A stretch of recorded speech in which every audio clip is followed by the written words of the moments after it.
Lady Antonia seems pretty great from what you said.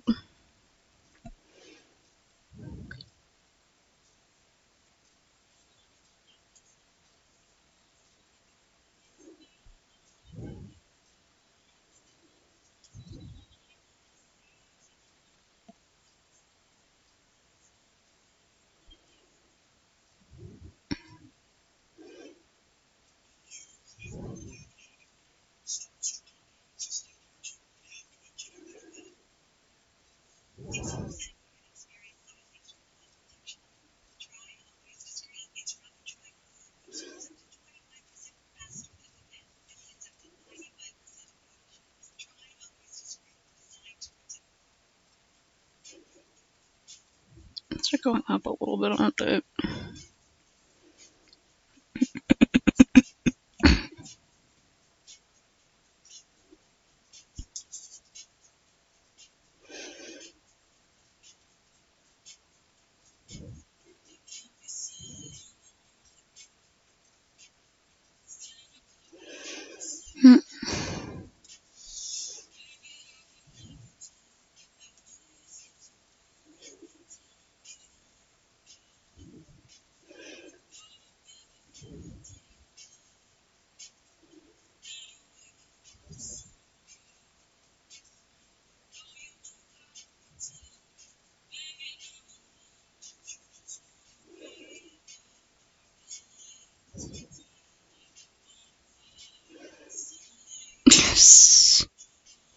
That's how that game too, man.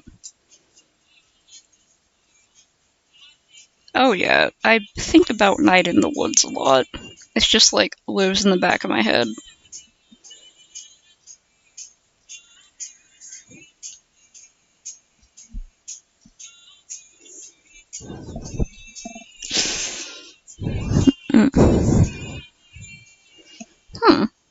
Oh, that's cool.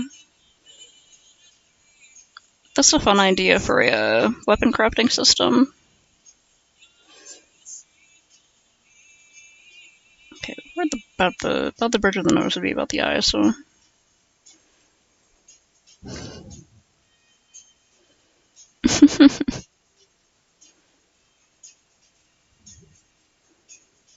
Yeah, Night in the Woods so good.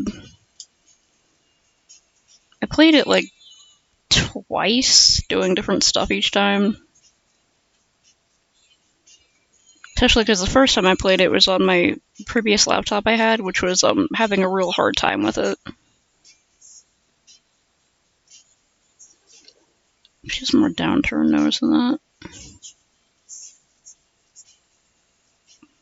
Oh, I accidentally hit tab. Okay.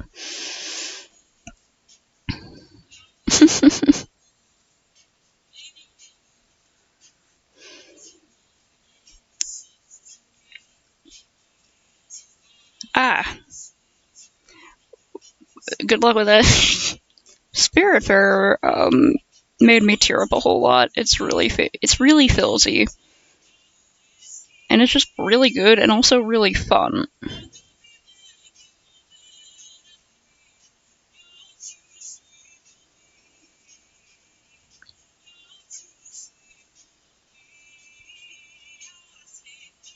My chin.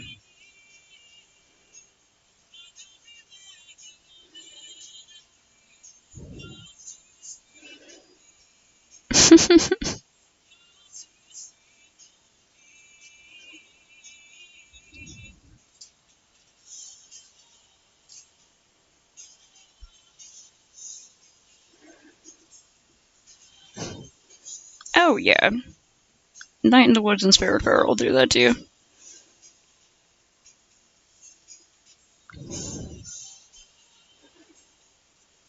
Nice, you're getting good.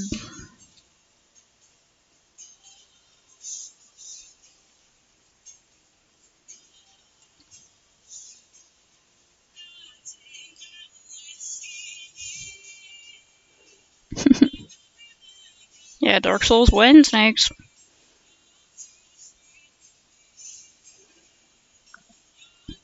You could grind for hundreds of hours in that game. There are also very funny things you can wear in Dark Souls, so that would be entertaining for you. know the impact of a gaming experience can be greatly improved when you can make your character wear funny little items.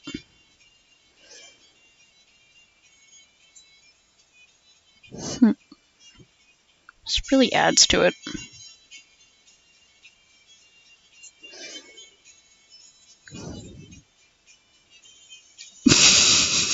Okay. The hermit crab one?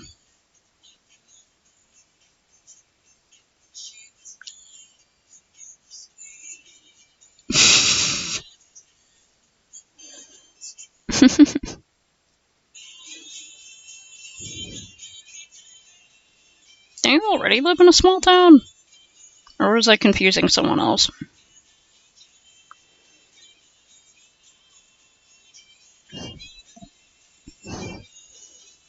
Mm.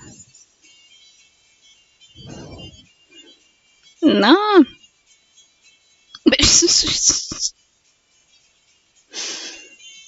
uh, no, like, I have never lived in a small town, because I've lived in the largest city in my state for my whole life, which I know compared to the big cities isn't, like, huge or whatever, but I really like it here, but I can definitely see the appeal of small towns. I've been to a lot of them, mostly on fishing trips.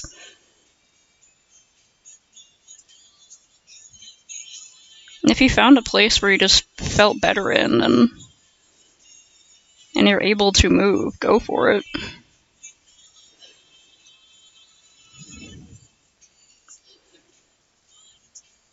Oh, okay. I think I was thinking of someone else. Wait, 50k? Okay, yeah, that's not the smallest town, but...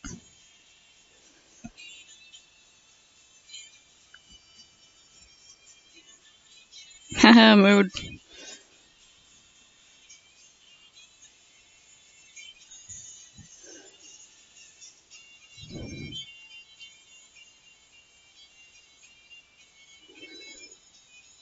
I think it's pretty rude that a lot of teenagers are told, like, you're gonna have to figure out what you're gonna do with your life when, like, no one fucking knows. Oh, okay. I can't remember which one of the internet pals told me, that they lived in, like, a really, really tiny little, small little bitty town. Hello, son.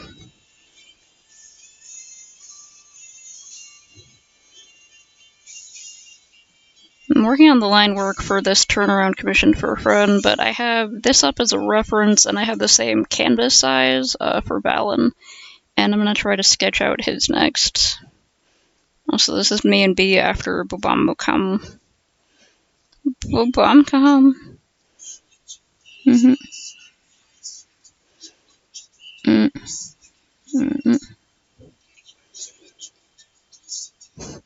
Yeah. I feel like if you have the health for it, you can absolutely go for, like, things that people say may not be, like, profitable or whatever.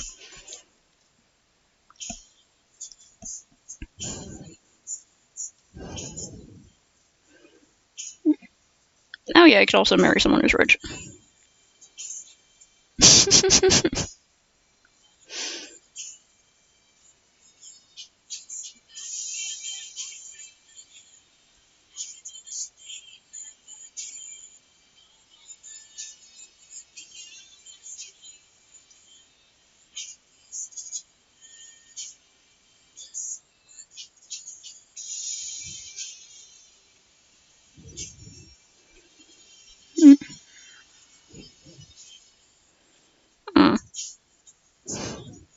Honestly, if you can do that kind of thing and make your social medias work, you're pretty much fucking set.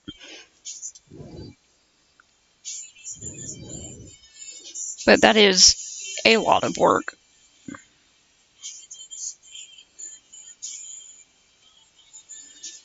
Because, like, I know a few artists who go to Bubonicon every year, and they're always talking about, like, oh yeah, I just paid off my mortgage by, selling art online. I'm like, that's cool. You're all really healthy white guys.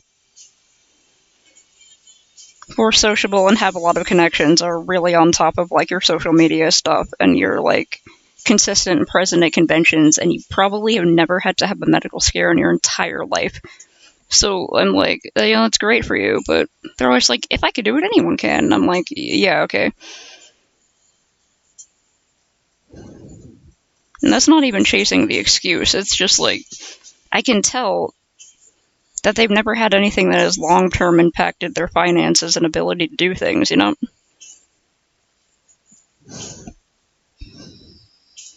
And there's a lot of stuff where it's like, if you're worried about it, you can try to find a job that will help keep you afloat financially and work on your passion project on the side, which is what a lot of people do.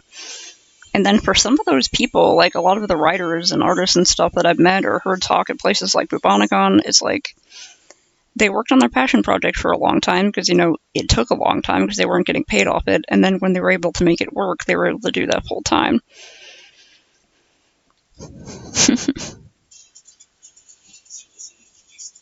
Oh, yeah.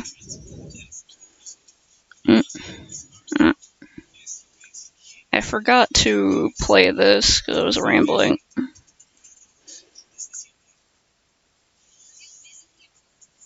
I mean, yeah, furries pay fantastically. There's always an option.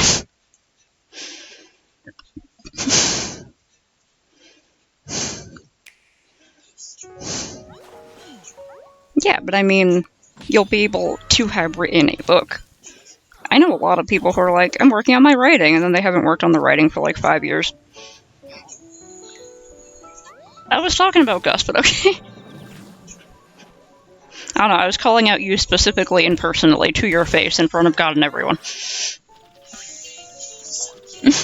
Right in front of your salad.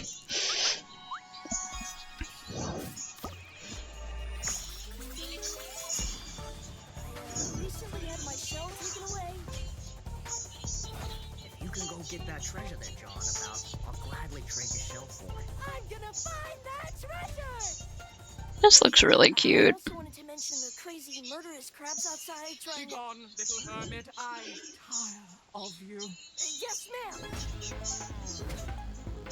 Yeah, I mean, you might as well get started on it. Outline what kind of writing you want to do, work on your writing a little bit every day, join a writer's group or something.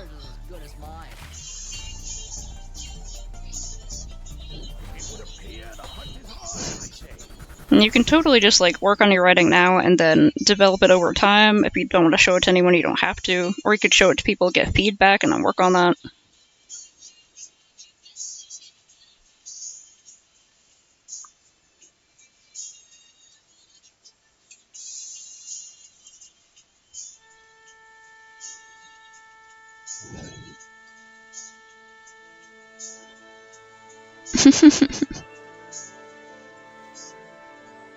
Yeah, and that's the best kind of project to work on, because then you're not... Like... Is this just auto-playing? Did I accidentally hit something? Did it fucking turn my autoplay back on? Oh, I'm not on the right account.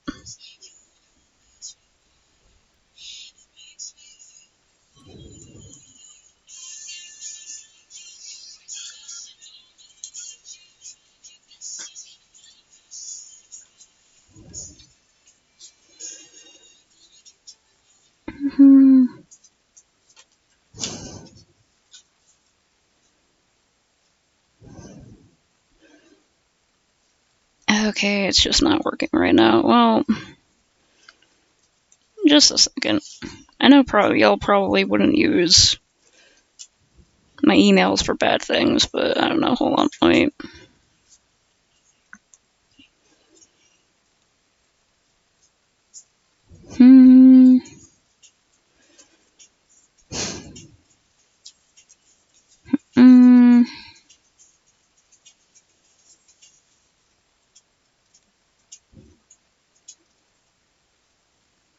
Come on.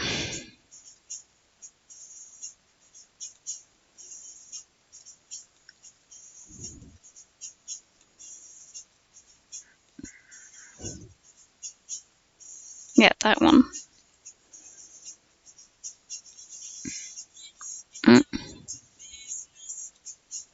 hello.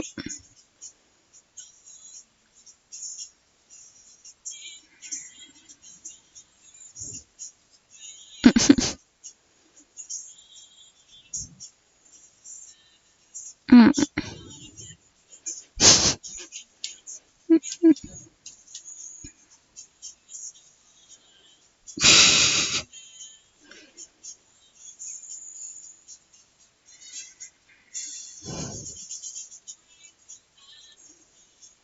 Well, yeah. It's one of the things I do that y'all should never do. Never use one of your real names as a username.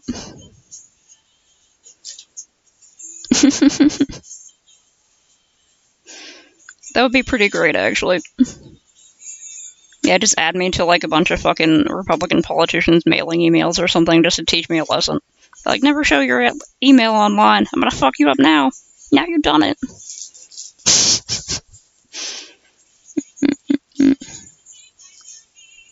Hmm.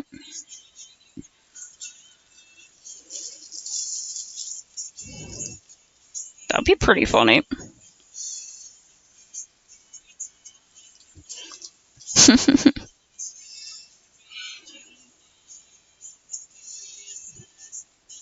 Oh yeah, I forgot to actually watch that on.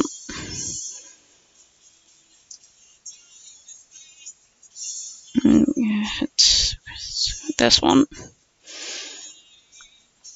No, fuck off. God damn it. Okay, hold on. Refresh while I'm on my correct account.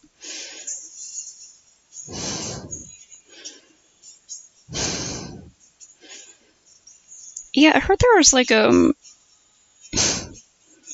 I've heard from a lot of my old internet pals or other people who've been online for a long time that they've seen kids who just like actually put like their phone number on pages or something, or right where they live and their age, and I'm like, oh my god. Like, even when I was in high school and like Facebook came out, there were people I knew from high school, fellow teens, who were actually putting like their phone number on there, and I was like, oh my gosh.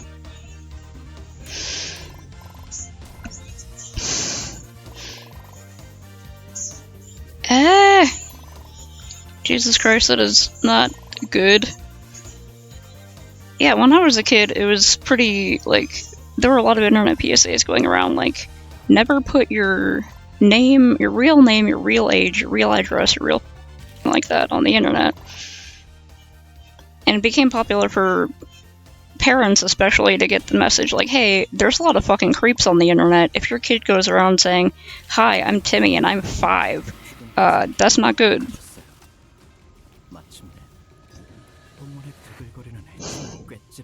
He does look pretty rooster-like there. All the feathers and the tail, and yeah, he's probably a rooster there.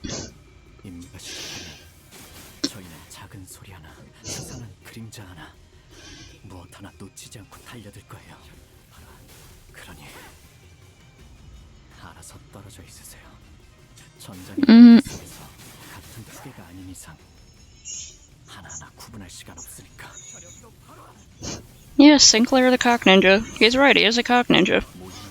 It's just, yeah,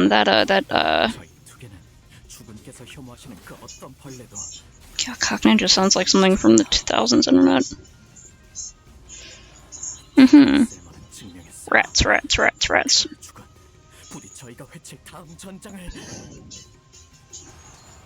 아씨가 늘 주시던 특수의 힘을 억제해줄 노름만을 먹던 시간이 다가왔어. 죽은 여인가 필두로 복귀한 뒤에는 입에도 댄 적 없었을 터인데 아직도 이 시간만 되면 목에 무언가라도 걸린 듯 숨이 멈추고 만곡된 직선을 직선으로 질주하겠어.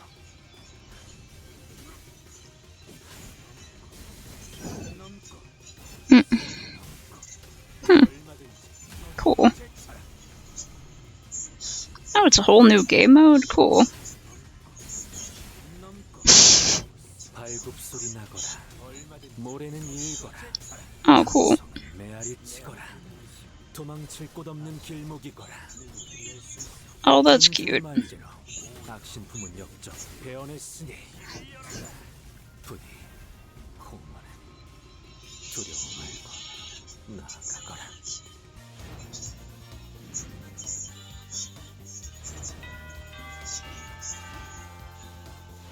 그건 뭐야? 아가씨께서 수업을 듣고 대련하는 과정을 기록으로 남기는 중입니다. 뭐? 그런 걸 왜 남기는 건데? 가주가 되신 만큼 이런 기록은 가능한 많이 남기는 편이 좋다고 생각합니다.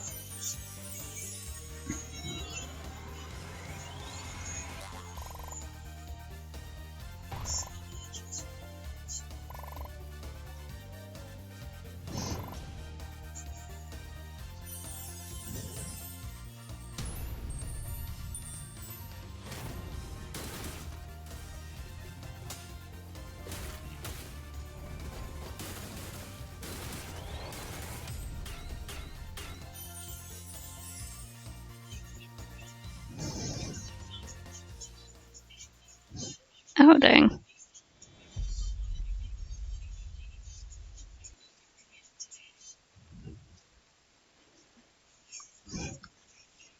Don't you fucking autoplay on me.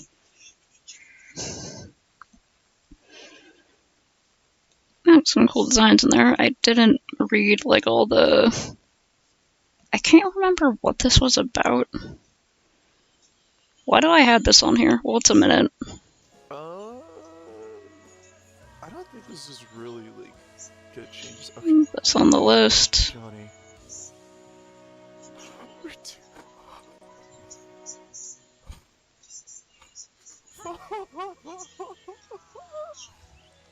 Yes! Yes! Yes! Yes! Oh my god, finally the Mist Fury is gone! With the Guard Crush changes and everything, this character will be unplayable. Finally! Finally he's dog shit! Finally! Yes! Yes, bro! Yes! Oh my god, yes! Fuck everybody who downplayed this character. This fucker is top one, and now he's fucking going back to mid tier where he belongs. Oh my god, finally! Oh my god, I'm gonna fucking cry, dude. Fuck this stupid fucking character. If you play him, play him, you piece of shit.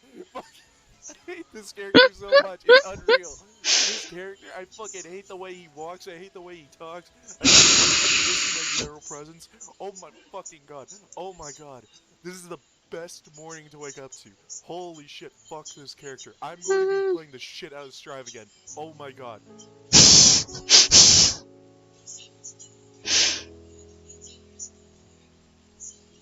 I'm happy for him. Yeah, I can't remember why that's here. He's just so happy.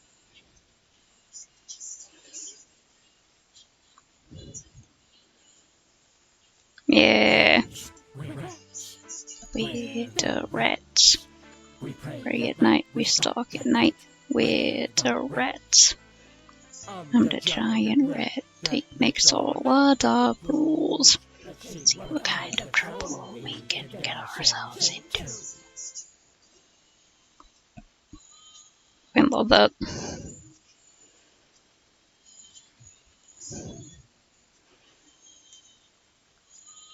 This is only 2 minutes. I want to see what this is. You are not Fluttershy. You are a lying, cheating, manipulative ass bitch. Recently, I stopped being friends with this girl. Me and her were friends for like 5 years. And we stopped being friends because she would often talk behind my back, try to put me down, and like date the same people I was trying to date. And I'm like, bitch, I have a mom for that. I don't need you putting me down the same way that she gonna be doing. I have somebody in my life for that already. I don't need you. So I cut her off. Now, the other day, I'm scrolling on Twitter, as I do, and I come across this tweet that say, oh, I'm just so sweet and nice like Fluttershy. Like, I don't understand why nobody likes me. Now, normally the girls that be saying that normally be capping. They be the most cool fucking people on the planet. So I'm like, let me investigate. I go to her profile. Lo and behold, it's the same chick that I just stopped being friends with. So I just came out here to say, Serena, you are not Mhm. Fluttershy. You are a lying, cheating, manipulative ass bitch. Okay? Fluttershy likes rainbows and flowers and bubbles and shit. You like cocaine and alcohol and being a cheating whore. Like that time you cheated on your boyfriend and you didn't tell him and you thought that he wouldn't find out. Bitch, we know, okay? And I'm sorry for getting so mad and so heated, but it just makes me so mad because I fuck with What? Fluttershy.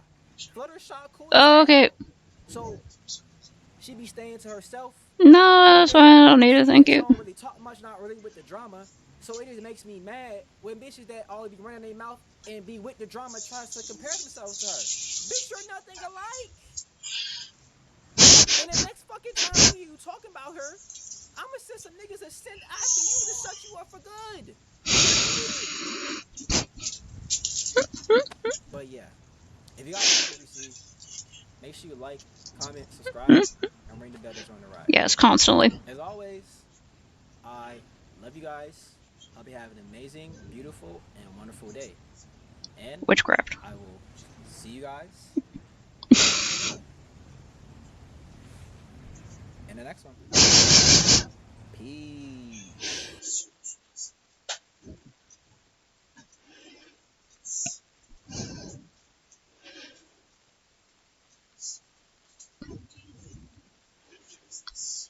That one post that's like, why is it always the worst people who post cute little pictures of like rabbits and they're like me doing my little things?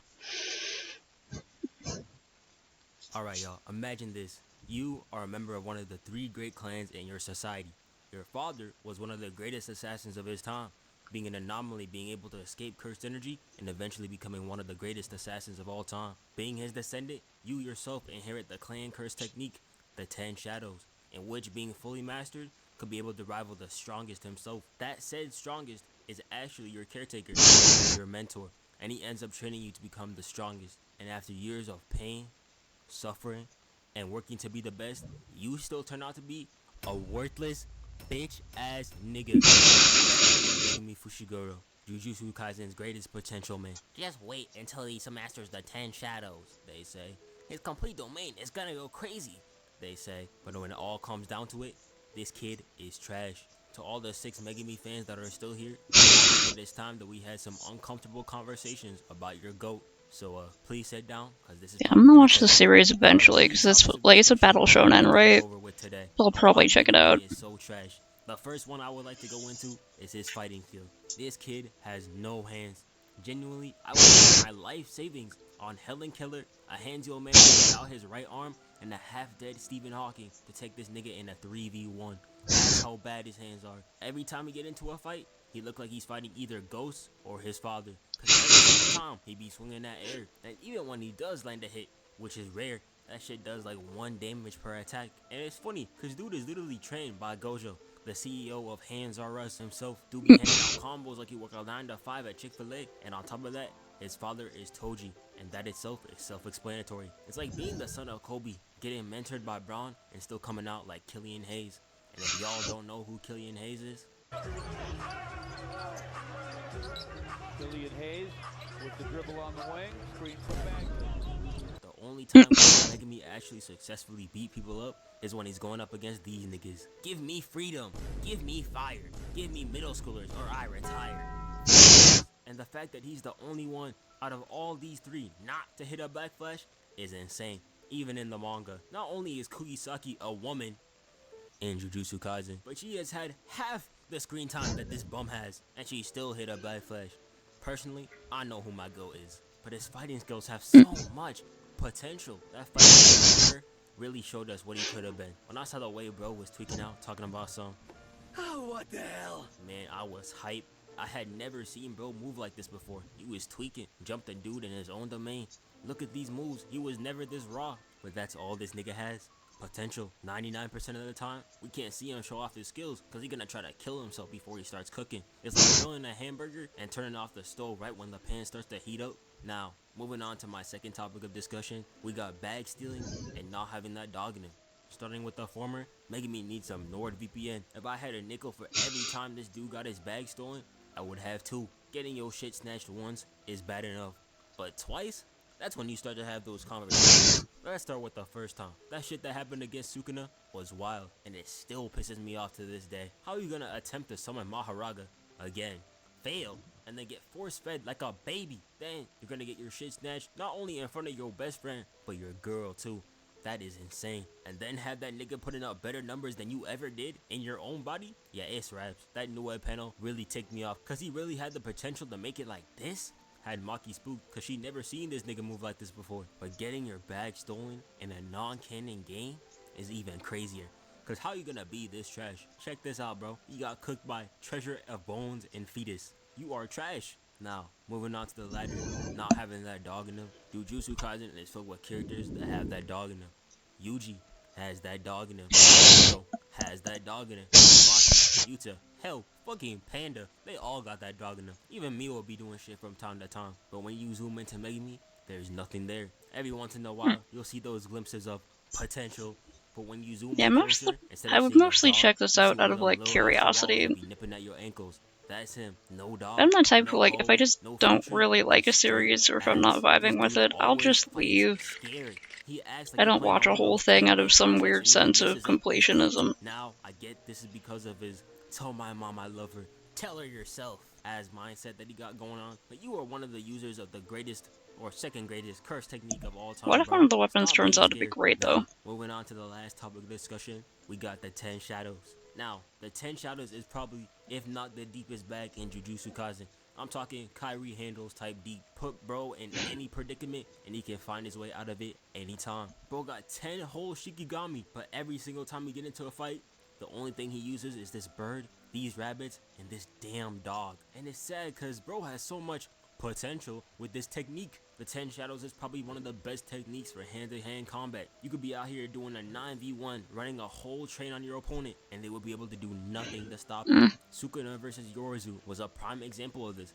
Look at this usage. Look at this rawness. Megumi was never moving this raw, bro. Every single panel here is perfection. Now, I may be doing tricks on it, but it is what it is. We got to see the deer that was literally a walking medkit, an ox that was literally indestructible, and that was without Maharaga. Once he used Maharaga, it was over. And speaking of Maharaga, oh my god, don't even get me started on this. That's a whole nother video in itself. This dude is so dumb. He gotta whip Maharaga out like Epstein when he sees those Yo, I gotta calm down. He will see monsters like the Femboy and Hanami and summon him immediately. But when he sees a god level threat, he starts having second thoughts. It's like he's edging himself. How long can I go without summoning him today? No wonder he bitch slapped him across the map when he first got out. I would've done the same. But his potential with Maharaga. Do y'all see where I'm going with this? Every single time, it's always if or when. It's never is. I'm so tired, man. Literally nobody would be able to stop him besides maybe Gojo and Sukuna. Nobody. All that potential. But sadly, that's all he has.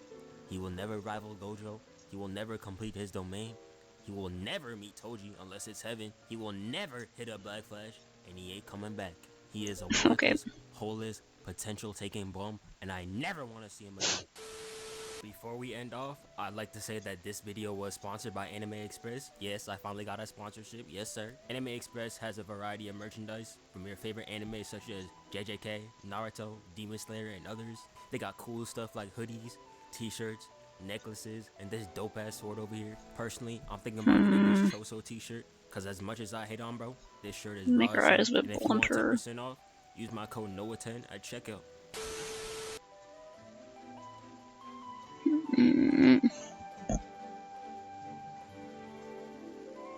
Damn it.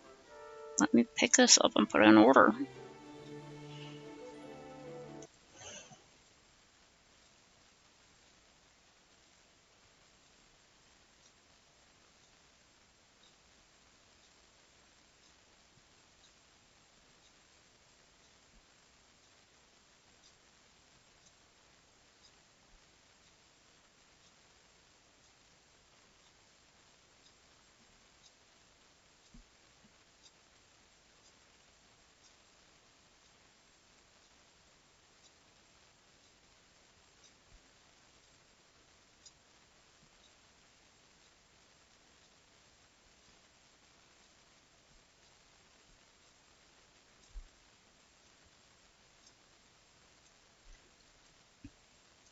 made her nose go down too much.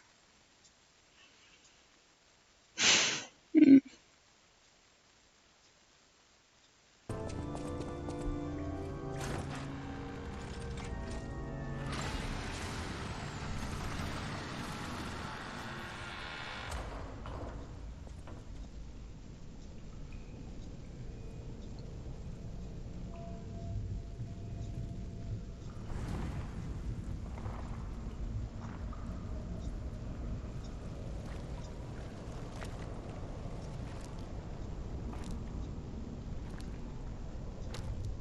Hmm.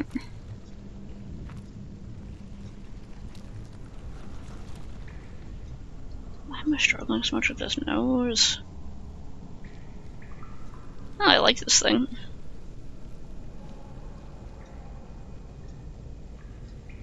Very Souls.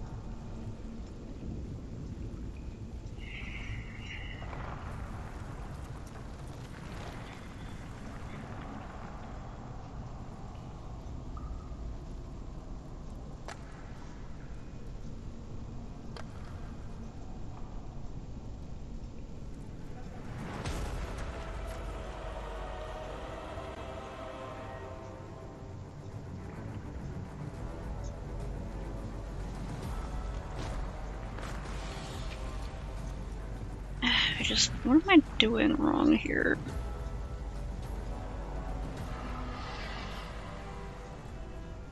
Damn it. Why the hell did you deselect? Come on. Come. Appendix. Geez, that's a creature.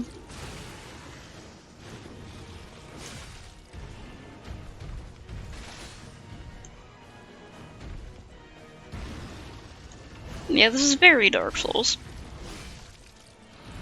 It has the same kind of music, the same exact, not same exact, but a very, very similar UI.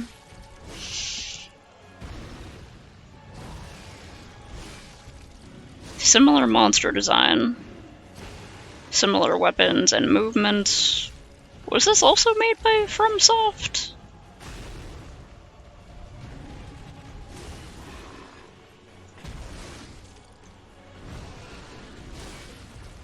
Things lining up. You need me to make the eyes wider a little bit down here to match with the style of that.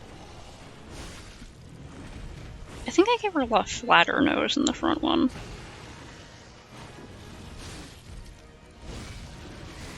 They were definitely copying the Dark Souls style almost exactly, though. Mm-hmm.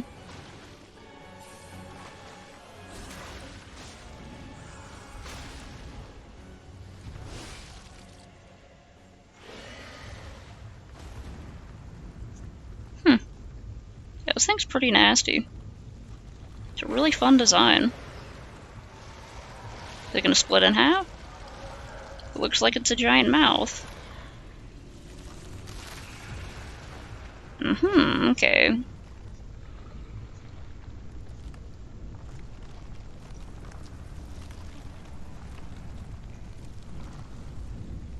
Yeah.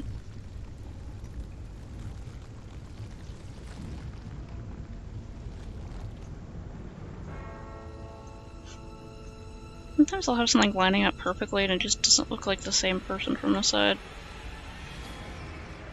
Well, I'll try changing the eyes a little bit more.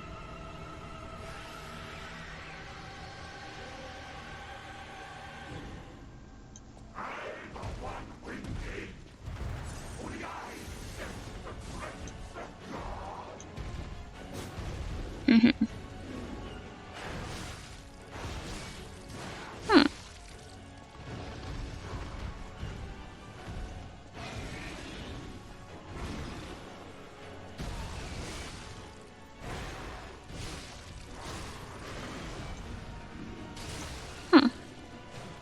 Yeah, that sounds cool, the whole, conceptual thing about lying and morality and stuff like that.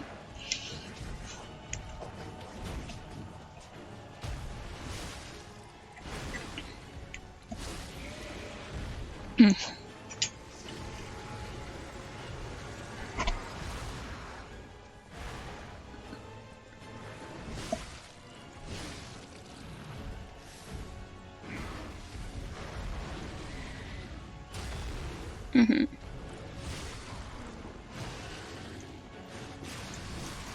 Okay, I got my pen charge. I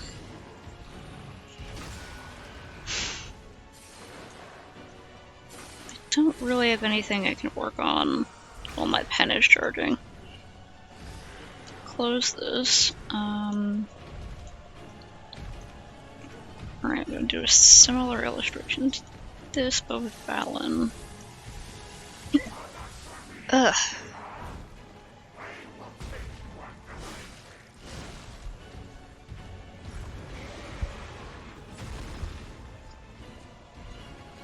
Do a little handstand.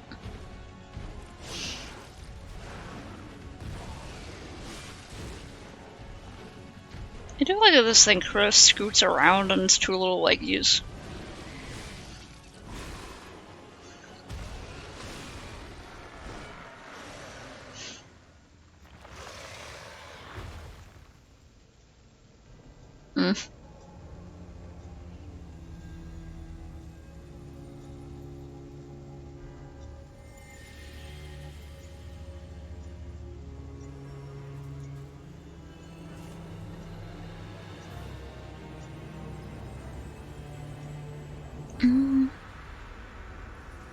I do want to work on that, but I have to have pen battery for that.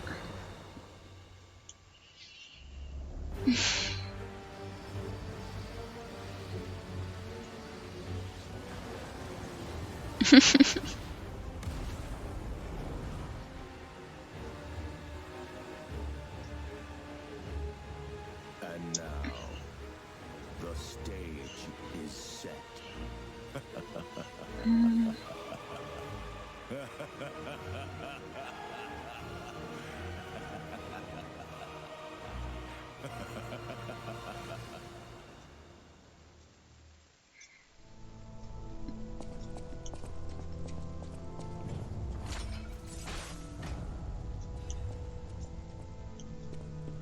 I want to go back to the old Krat.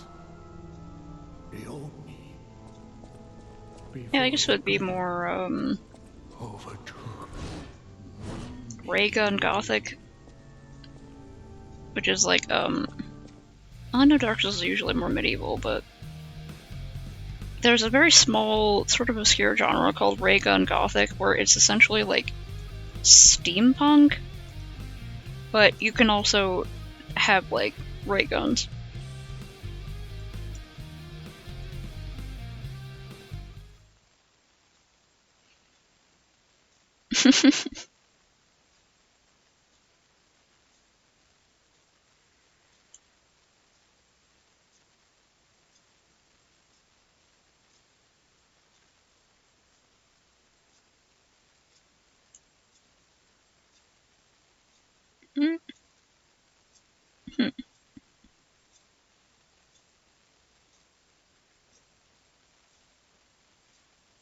What? Oh. Oh my god, someone did a video essay about that comic. I have to add this to one of my things. Hold on. Pause. From the dawn of civilization, Pause. mankind.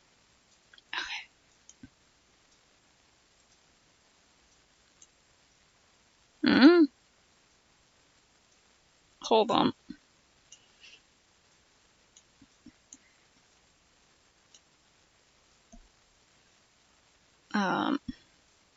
The outro?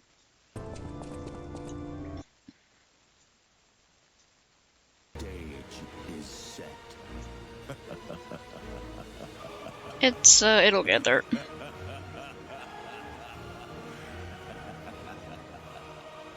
Oh, whoops.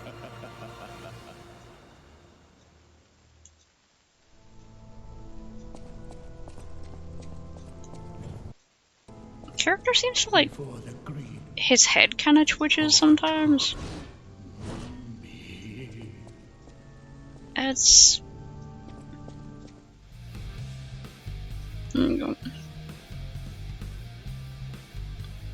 Yeah, it's a pretty sweet outro.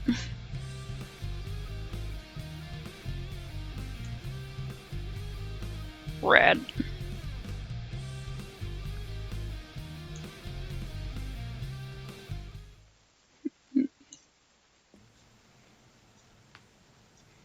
Just like your first time flying? No, this is my last. Everybody, the definition of a trump card is something that gives one person or group the advantage over another. Whether it's a witness in a court case or a player on a sports team, the end goal of it is to give you an upper hand so you can I ensure your swear victory. I've Anyone seen, with a like... trump card knows that this is used as a last choice. Something that you only use when you have no other option. Anyone. But this nigga right here. Megami's trump card is Maharaga, which is basically the Shikigami version of an all-expenses-paid trip to Cancun. You fight him and you gonna die. But the reason why he's a trump card is because Megami hasn't tamed him, meaning that when he summons him, Maharaga will kill him too. Now, you would think that this would mean that he would use him as a last resort, right? No. He summons Maharaga way too much. And it's already bad enough that he does this every fight, but it has gotten so bad, he just be summoning him anywhere. Peep game real quick. Everyone over here having a good ass time. Gojo is posing, Nanami just chilling, Yuji looking dope, and Kugisaki looking bad as hell per usual. And then we come to this nigga, and dude is talking about some sacred treasure swing, Yamata Orochi. Bro, chill. Look at his face. Better than This is the Luca, face of a goddamn. man who wants to die. Imagine you getting Like- a cover on Vogue. They say, okay, bro, pose. And you out here getting ready to nuke the whole function. It's crazy. Realistic as hell, too. They got the rips in the shirt and everything. After seeing this bullshit on Twitter, I decided today that we're going to be going through every time Megami has summoned Maharaga or attempted to. And I'll be rating them from 1 through 10. Yeah, P from Lies of P is absolutely based on, like, ceramic BJDs. Alright, the first time we ever see Megami attempt to summon Maharaga. Like, the first time you sent a was versus screenshot Sukuna. or whatever, I was like, really is don't that blame just a him for this. BJD? But I was like, First oh, day it's out a in a millennium, and bro's like, video game thing. Look at bro's face. He don't even Video wanna game do model. this. Talking about the women and the children.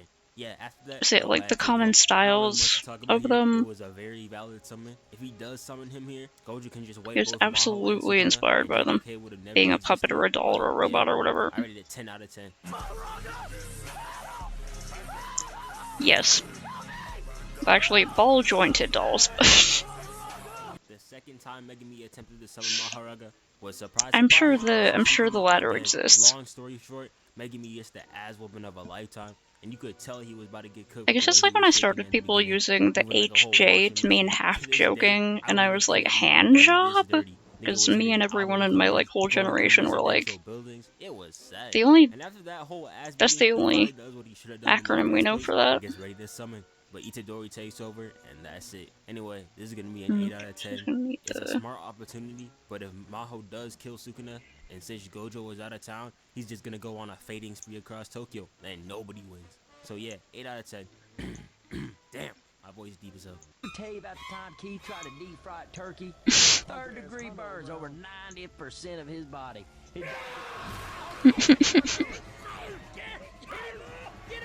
Alright, so after the first two, which are pretty valid, it all goes down from here. So, buckle up. The next time Megami attempts to summon Maharaga was versus Todo. So it starts off with both Todo and Mai pulling up on Megami and Nobara. And Mai is like the Seth Curry of the JJK universe.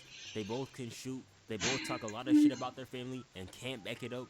And both are very inferior to their siblings. Back to the topic at hand. Todo questions Megami on what his type is.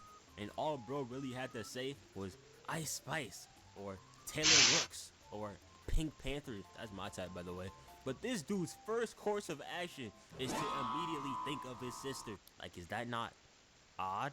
Like, bro didn't even hesitate. That shit just popped up. You can tell when a nigga doesn't have a father figure present in their life. But low-key, after seeing her, I see the vision. He goes on to talk about how he doesn't really have a type.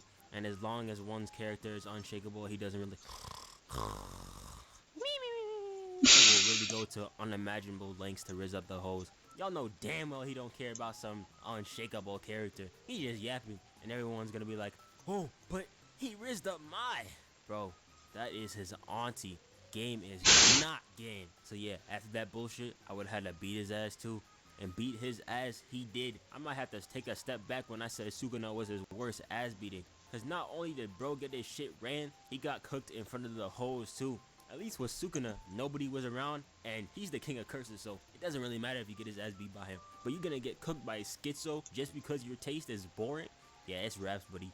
Bro was getting violated by this man too. Bro got called slow, then immediately tombstoned, and after that he was getting hit the so orc hard ladies. that the dust was getting kicked off his face. Gave that boy a new hairdo, got his ass looking like Sonic. And I have never seen this nigga look so scared, bro. Like I said, even Sukuna didn't have him looking like this. Told you looking down from heaven? Yes, I know, shocking. Disgusted as hell. Puppet King definitely Bro hits the I wasn't even trying card, which is some shit I used to sounds like it's gonna be pretty hardcore. Or at least I would expect it to be. I hope it's so creepy. Stops him. Anyway, for the rating, I can't even blame him. If I'm getting cooked in front of the hoes, my life is already over, so I'm airing that bitch out. Everyone dying. So I'm just gonna rate this a 6 out of 10. Hey, bro, watch your jet. Watch your jet, bro. Watch your jet!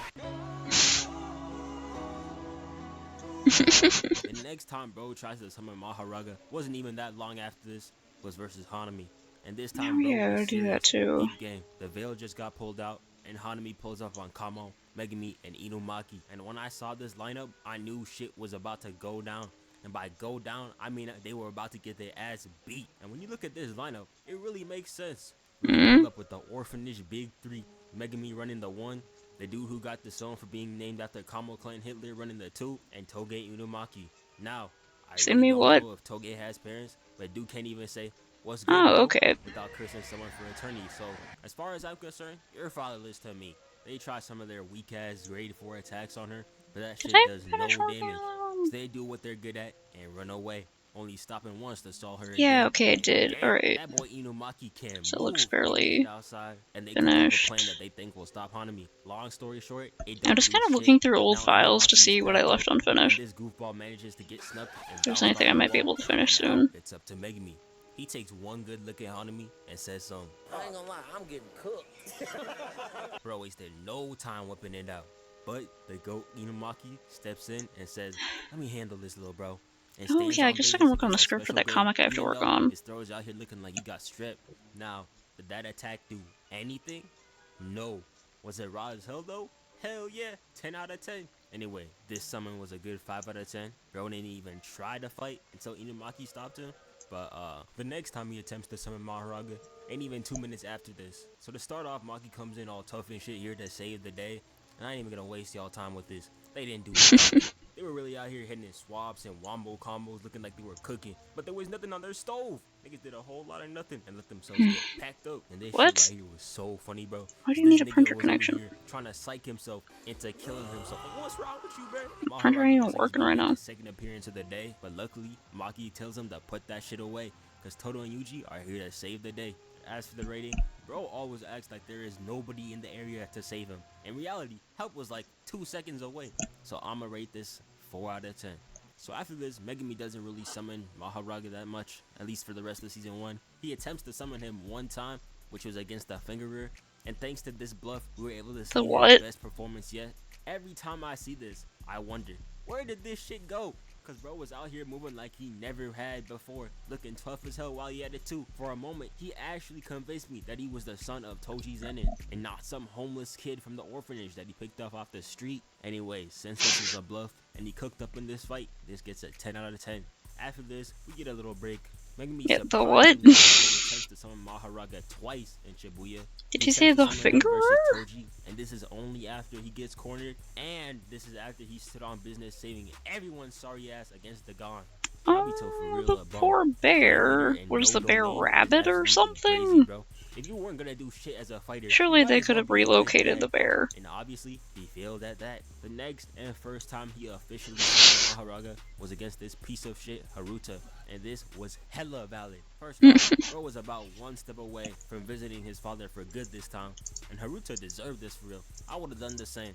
And he really had no reason to do this either. On the Shibuya scale, that boy Haruta was a low tier threat. He just wanted to be petty. And that's the type of hatred that I can respect. Anyway, I rate bro summons at 10 out of 10. As they were truly his last options, and they were deserved. Then after this, The cop's we really like, wasn't it was attempt to holding a summon gun. Mahoraga, at least as far as I'm concerned. And the manga, Holding he a also salmon. got jumped in a 3v1, and he was still cooking these niggas. Was moving raw as hell while he had it too. But that validness immediately got taken away when I saw him go band for band with a glorified Walmart employee. My boy was Sorry, I saw a dark thing and I panicked. Plants. Bruh, what are we doing? But hey, hatred aside though, he was low-key cooking. Even when he got backed into a huge-ass corner versus Reggie, since Reggie healed all his prior damage in their first encounter, he was still able to cook him up. And he was cooking up in hand-to-hand combat. Megumi cooking up in hand-to-hand combat is the equivalent of Shaq hitting a three-pointer. So y'all know I was hyped. Wait. Yeah, after that, it all went Did I accidentally hit print? I Y'all didn't mean already know to. the story. Sumiki was a fraud. Sukuna hits the Enchain, and bro immediately goes after Megumi. And that fact Gemini. that those last words were, "With this treasure I summoned," is so funny to me, man. I'm sorry. Bro really went out the way he wanted to. Surprisingly though, this isn't the last time we see bro attempt to summon him. Cause after Sukuna cooks Yorzu or Sumiki or whatever the hell you want to call him, you can see bro in the depths of his soul still trying to summon him. And yeah, this actually made me sad for about 2 seconds. Anyway, for the ratings, for the one with Sukuna, I'm gonna give this a 1 out of 10. Cause how you gonna get stopped, cooked, and Gemini? like a baby? That is wild. But it's spelled And the one that was Gemini. doing it in the depths of his soul, But they is still just want it the to be saddest Jiminy shit the I have Cricket. ever seen. A 0 out of 10. Okay, so originally this video was made to come out like 5 months ago or something, except I kind of lost track until today. But during the I think they time should frame just go then for it and call it now, Gemini. this Like, man Megumi did it again, and this was the worst out of all of them. Cause instead of, I don't know, thugging that shit out and locking in, cause you know everyone was out here working to save him, this man was out here on his hands and knees, crying in his domain, begging for Mahoraga, while Yuji was right there do not do that. waiting to save him. And thanks to this, our main cast is cooked. We lost Kusakabe, lost Laruri, Maki is cooked, Toso is dead, and Yuta is about to be done too. All because of him. -1 gajillion out of 10 for this one. Fucking boom. Hate that man. To all the Megami fans that are somehow still here, I would like to tell y'all it's time to give up. Find a new character. If you want to stand as Zenin, choose Maki. She fine as hell, won't sell the bag, and she's the only one left. Soon enough, Yuta will probably be a part of the clan too, so he's a good choice. Well, not anymore, but you get the point. Them 5 infinite voids that he took on his own, gonna have him looking like Stephen Hawking and bro ever comes back. So just give it up, man. It's over. Gonna get haunted by a Thanks for ghost watching. kid now.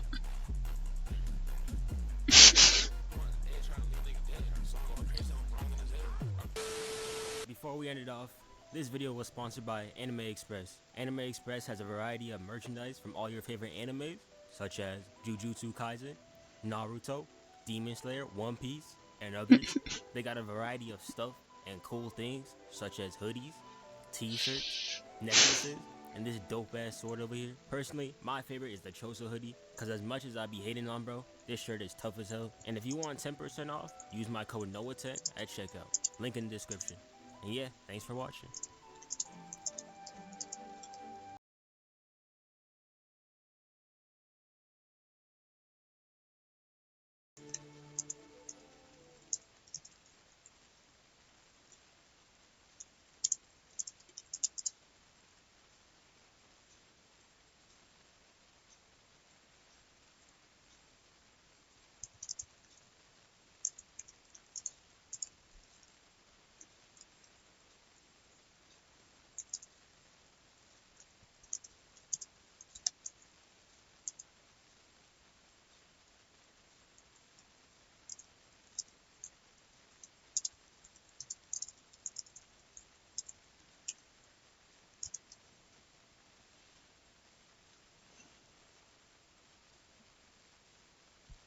Okay.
Yeah, I don't recognize this person.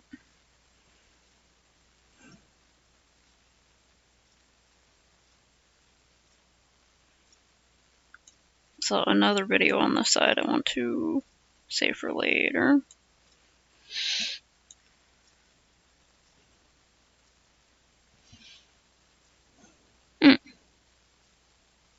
Interesting. I mean, it is kind of fun to analyze. Like, first, it's interesting to analyze why things are good and bad, but it's also interesting to analyze why things just kind of were forgettable. Oh yeah, I'll definitely check this out.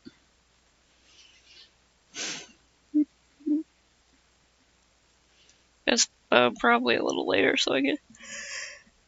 It's a longer one.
Oh, that's a thing.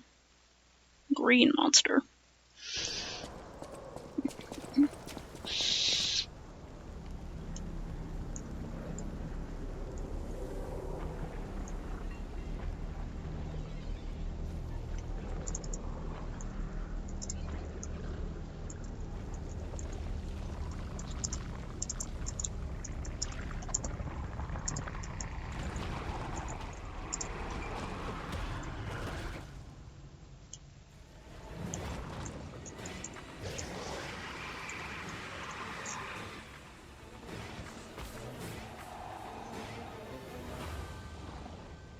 Oh, its eyes are wobbling around.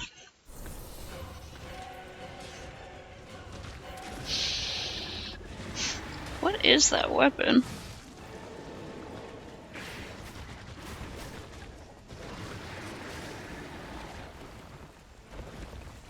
What a strange weapon. Is it like...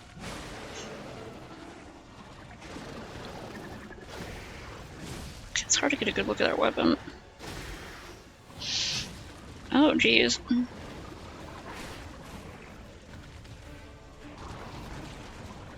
Yeah, but like it's got bones or something around it.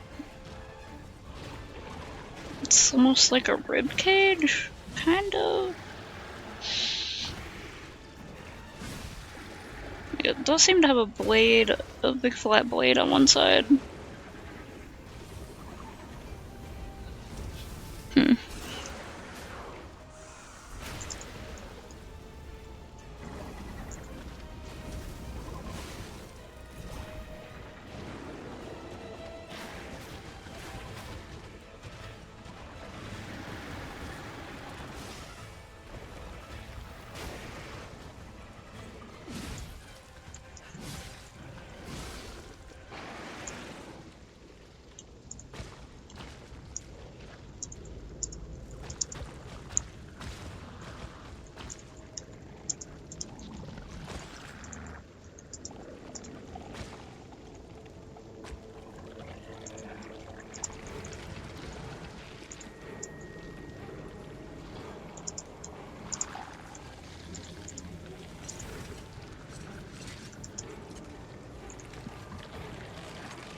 Huh. It does look like jointed limbs.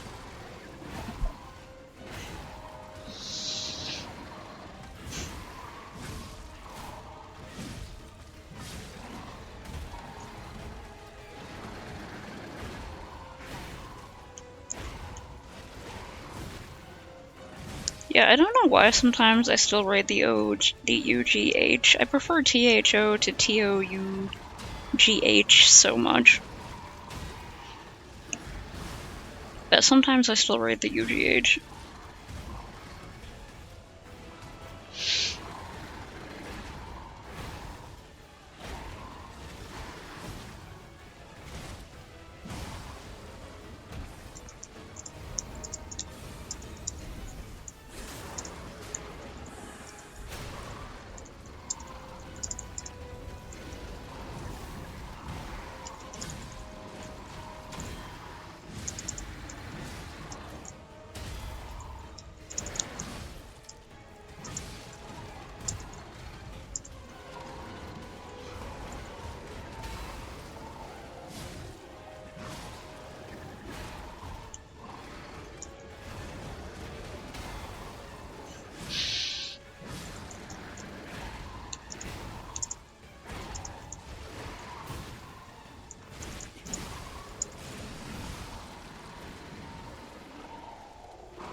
weapon is in my hands.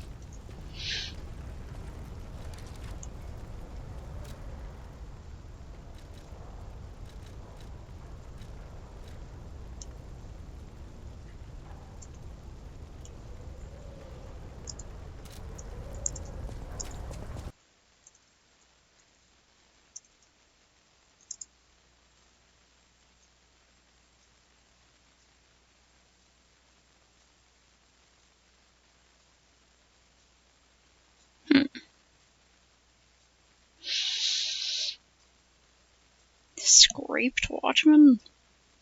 Awkward name for a character.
Ew.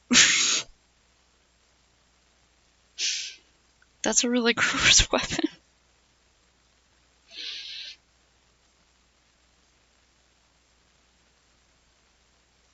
Okay. Thanks to Mantis Sleep for sponsoring this video. I liked playing Far Cry 6, but sometimes I wish the things people said about it were true, the things people always say about Ubisoft games. I wish Assassin's Creed Valhalla was a reskin of Origins, the Watch Dogs Legion was just Watch Dogs 2 again, and I wish that Far Cry 6 really was the next in a long line of Far Cry 3 clones, because then Far Cry 6 would be as good as Far Cry 3. But it's not. And it's true, Ubisoft milk their franchises for every cent they're worth. It's true Far Cry 6 is using a 10-year-old formula, and it's valid to be tired of that by now. But that valid truth has begun to overshadow something far more important, that in demonstrable ways, in hundreds of ways, Ubisoft are not making the same games. They're making mistakes. They're getting worse. Don't stain the legacy of Far Cry 3 with the insult of that comparison. Don't miss the trees for something as surface level as the forest. Cause yeah, they look similar from a distance, but this forest made out of redwood, and that forest made out of dicks. Far Cry 6? More like Far Cry dicks. Oh, and would you look at the time, it's Penis Inspection Day. So let's start with the game's biggest mechanical innovation, Resolver. We're in Yara, a fictional parallel to Cuba. There's a It's blockade a little and bit quiet on my resources side. scarce, so the Do I guerrilla have the resistance to volume Anton down? Castillo's oppressive regime have to get invented. Okay, Resolver it's that means guy. making an arsenal out of chewing gum and string. In practice, it's a stronger focus on weapon customization, Yeah, with the fan the on, introduction just of slightly 6 too new quiet. ammo types, and enemies who have different weaknesses to different things. It's how Far Cry 6 aims to integrate preparation into the gameplay loop. Choose the right tool for the right job. Here's how it plays out. Some enemies have helmets. Armor-piercing rounds solve those helmets, bringing you back to reliable one-shot headshots. Now, in order to encourage switching ammo types, body shots are much weaker in Far Cry 6. For those, you'll generally want soft target rounds. So, carry an armor-piercing weapon for controlled situations like stealth, and a soft target weapon for more frantic situations where headshots are less reliable. That's pretty much the extent of it, and it just so happens those are the first 2 weapons you'll get in the game. You don't have a choice, you're forced to craft them. A soft target assault rifle and an armor-piercing MS-16 with a silencer. Congratulations, you've solved Far Cry 6. Well, what the fuck was the point in that? We're 20 minutes in and we've made preparation redundant. In fact, there is less preparation in Far Cry 6 than in any Far Cry before, because the heavy enemy archetype, who previously existed to encourage responses besides shooting or stabbing, can now be approached the same way as anything else, an armor-piercing headshot. This is not the kind of cock-up you expect to see in the AAA scene. Bugs, sure, missing the mark, of course. fucking truck. Undermining their most significant mechanical change 20 minutes in, fucking it up so badly that it goes backwards instead of forwards. That's something else. Something almost hard to believe. Something else that's hard to believe is that despite the absurdity, self-sabotage isn't really the problem here. The problem is Save the that for contribution now it and see makes if my to the pen's problem of working. Far Cry 6. It's Oh, easy. great. It's staggeringly easy. Let's not get distracted by the ammo type and forget that it's inside a silenced rifle, the strongest stealth weapon in the Far Cry sandbox, or that the context it's being used in has changed too. Far Cry 6 massively diminished the ability of enemies to see you, and now they are blind. They gain detection slowly, they lose it quickly. Range is plummeted, and though I appreciate that briefly alerting one H-bomb gun like can YouTuber. immediately alert the others, Hold on, I detection Thanks to Mantis wasn't paying attention, so I gotta go back. I liked playing Far Cry 6, but sometimes I wish the things people said about it were true. The things people always say about Ubisoft games. I wish Assassin's Creed Valhalla was a reskin of Origins. The Watch Dogs Legion was just Watch Dogs 2 again. And I wish that Far Cry 6 really was the next in a long line of Far Cry 3 clones, because then Far Cry 6 would be as good as Far Cry 3.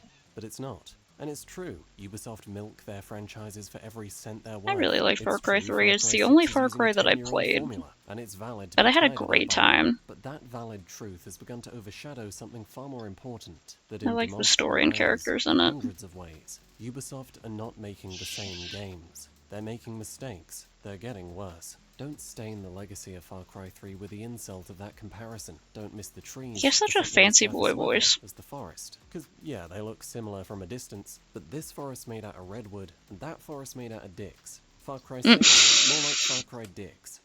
Oh, and would you look at the time, it's Penis Inspection Day. So let's start with the game's biggest mechanical innovation, Resolver.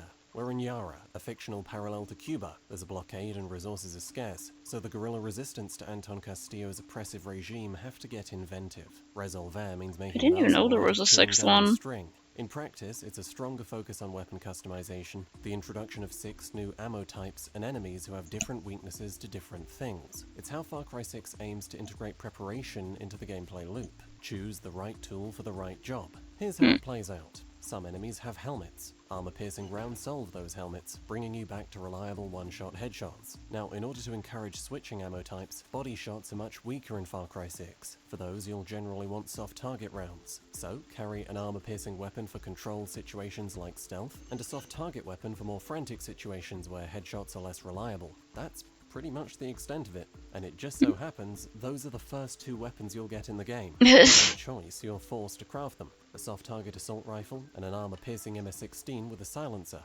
Congratulations, you've solved Far Cry 6. Well, what the fuck was the point in that? We're 20 minutes in and we've made preparation redundant. In fact, there is less preparation in Far Cry 6 than in any Far Cry before, because the heavy enemy archetype, who previously existed to encourage responses besides shooting or stabbing, can now be approached the same way as anything else. An armor It's not letting me. Goddamn! Why does it do that? You expect to see in the AAA scene. Bugs, sure, missing the mark, of course, but this? Undermining the most significant mechanical change 20 minutes in? Fucking it up so badly that it goes backwards instead of forwards? That's something else. Something almost hard to believe. Something else that's hard to believe is that despite the absurdity, self-sabotage isn't really the problem here. The problem is the contribution it makes to the problem with Far Cry 6. It's easy. It's staggeringly easy. Let's not get distracted by the ammo type and forget that it's inside a silenced rifle, the strongest stealth weapon in the Far Cry sandbox, or that the context it's being used in has changed too. Far Cry 6 massively diminished the ability of enemies to see you,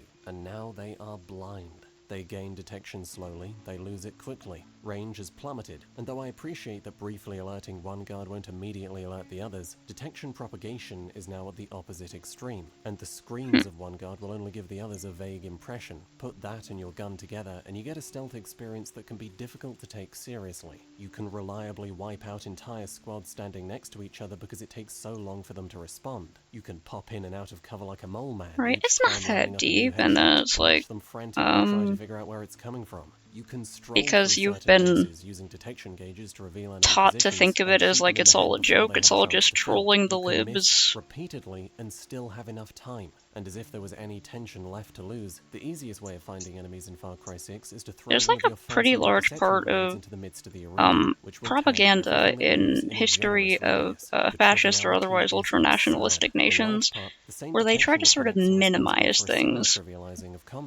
When enemies arriving from different parts of the arena need to individually detect you, and they take so long to do so, there's a large period of vulnerability you can use to aggress before they can fight back. In arenas with a lot of broken sightlines, this happens much more. But of course, then there's everything else, like the fact that you start with 6 bars of health that can fully regenerate. I think I missed some part of the chat, but oh well. A full suite of takedowns, 4 weapon slots, massively reduce fall damage, and not that many enemies in any Y'all chat amongst yourselves, I'm barely conscious. They give you the best weapon in the game, they give you a flamethrower, then a man-eating crocodile companion, then a back-mounted carpet. Yo, crocodile? This is real. This isn't a joke. And it continues. For the first time in franchise history, you can change your weapon to anything you've ever collected straight from your inventory. What? If you're lucky, they'll even come with a fresh mag. So, if I find myself staring down the barrel of a tank... This reminds me of when Saints Row the 4th came out, and everyone was talking about how, like, it's just... It's like a pretty fun fuck-around sandbox game, but they just give you literally every power right off, and you're so overpowered that there's no challenge to it. The highest difficulty Guerrilla mode didn't even exist.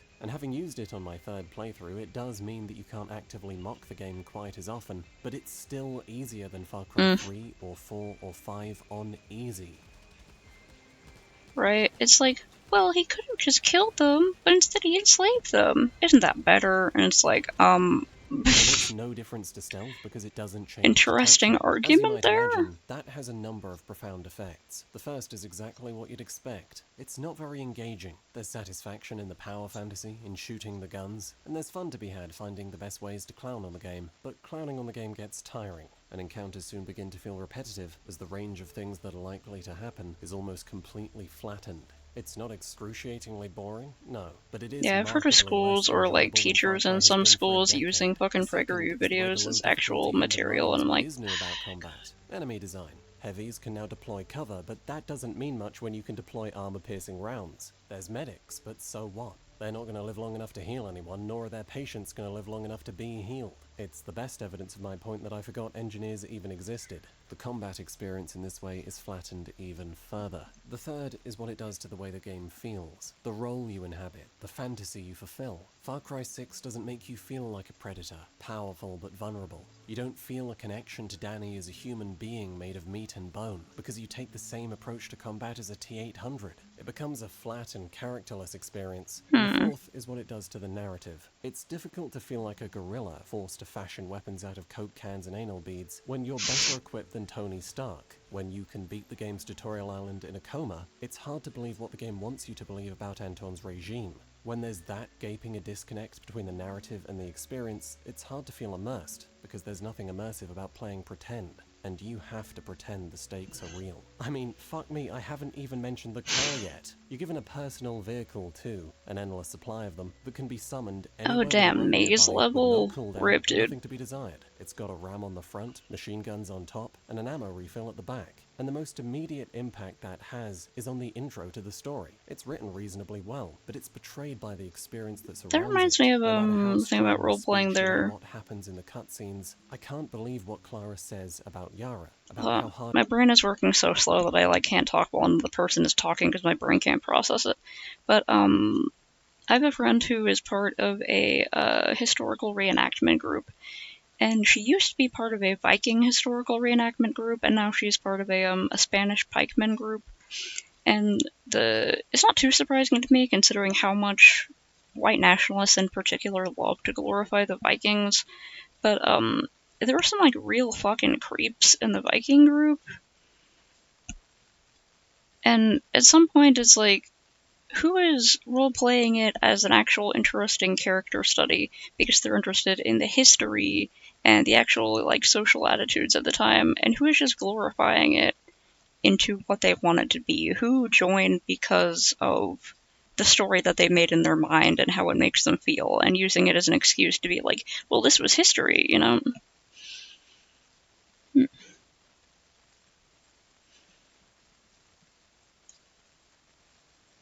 it was for her to find Danny a boat when Danny herself has the Batmobile on prime delivery, when I'm summoning it just because I'm too lazy to walk back to where I parked it. And so, when the intro was finished and the real game began, I went out into there's a lot of, so another thing I'm gonna ramble about for a second. I've also got to do a little hydration check. But, there's a lot of people who, God, my brain is leaking out of my ears. Something identity politics, where you believe in a certain thing purely because it is your identity. Like, there's, a lot of people in the South who really hate people in the North purely because of this idea that, like, they're all rich intellectuals. They're all rich intellectuals who have never worked a day in their life, and they're sitting in their ivory towers trying to judge you when they have such an easy life, right? That's the sort of idea that's used to get a lot of, like, working class people to vote for people like Trump, because, I guess there's, like, a lot of people are so busy they don't have time to, like, you know, keep up with news and look on information and history and stuff like that. But there was a lot of pushing for working class people saying, oh, the Democrats are all high and mighty intellectuals who have so much money and they don't care about you. They're all living in California on their yachts. And, you know, they're not going to help you at all. And part of that is true. Like, there's a bit of truth in that, which is that the Democrats have not been working for working people.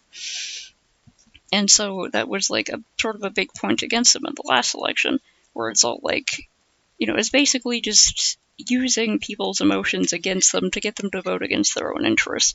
Because a lot of the people who were in fucking Florida and California, Silicon Valley or whatever, on their high horses on their yachts, who have never worked a day in their life, are very Republican or Libertarian. And they're just, they know it's easy to manipulate people who are stressed out. And, like, that's it.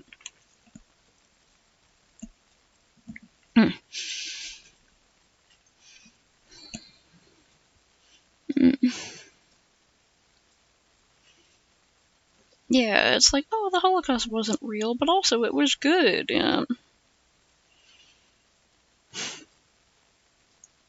Yeah, he's only deporting illegal criminals cruising through its highly patrolled freeways, head bopping to who are criminals, who are popping heads when illegally criminals who are illegal and criminals. Downtown's resistance became something I drunkenly stumbled through, a subconscious distraction while my thoughts remained focused on how nice the trees look, or Camilla's curious and it's like, if someone is really stressed out and you give them something to blame, like, if you want to make it seem like their problems are easy and just voting for one person will fix all their problems, even when it won't. Since you can trade damage so comfortably, you can always use they could pretty much use a lot of people